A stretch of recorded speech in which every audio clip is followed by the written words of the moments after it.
পত্রিকা আসলে কোন উৎস থেকে এটা বলা হয়েছে এটা কিন্তু আসলে পরিষ্কার করে নাই আসলে।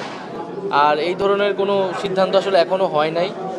হ্যাঁ, এবং এটা এরকম যদি হয় সেটা আমরা নিজেরাই এটা বলবো, এবং রাজনৈতিক দলে অংশগ্রহণ করার মতো পরিস্থিতি হইলে আমরা সেটা সরকার ছাড়ার সিদ্ধান্ত নিলে আমরা এটা আনুষ্ঠানিকভাবে বলবো। সেরকম কোনো সিদ্ধান্ত এখন পর্যন্ত আমার জায়গা থেকে বা আসিফের জায়গা থেকে আমি যতটুকু জানি যে এরকম হয়নি কোনো আসলে। পরিকল্পনা আছে কিনা আপনি কোনো বলছিলেন রাজনৈতিক দল গঠনের? রাজনৈতিক দল গঠনের।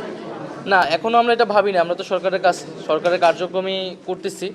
তো এই আলাপটা আসছিল যখন আসলে কিছু রাজনৈতিক দল থেকে বলা হচ্ছিল যে সরকারের থেকে রাজনৈতিক দলে অংশগ্রহণ, তখন আমি বলেছিলাম যে কথার প্রেক্ষিতে যে নতুন রাজনৈতিক দল হোক বা অন্য কোনো রাজনৈতিক দল হলুক, আমরা সরকারে থাকা অবস্থায় সেটার সাথে সংশ্লিষ্ট হব না।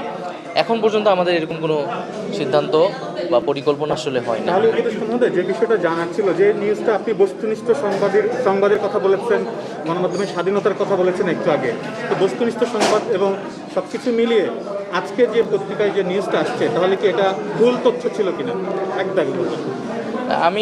আমি মনে করি যে উৎসটা তারা পরিষ্কার করেনি, সেক্ষেত্রে আরেকটু দায়িত্বশীলভাবে এটা প্রচার করা উচিত ছিল, বা তাদের কাছে এরকম এটাকে তো খুবই গুরুত্বপূর্ণ একটি সংবাদ আসলে, তো সেক্ষেত্রে তাদের উৎসটা বলা উচিত ছিল। আমাদের জায়গা থেকে তো এরকম হয়নি আসলে।